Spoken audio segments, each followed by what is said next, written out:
Alright, so this just came in. This is the new solar floodlight. Has a nice big solar panel. And there's the solar light. There's a nice long cord. I was really surprised, as the picture wasn't really good detailed on how long the cord really was. It's really long.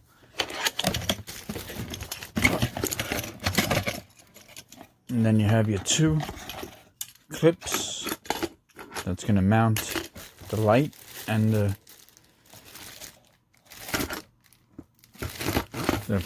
source. And it comes with the zip ties to keep it secure.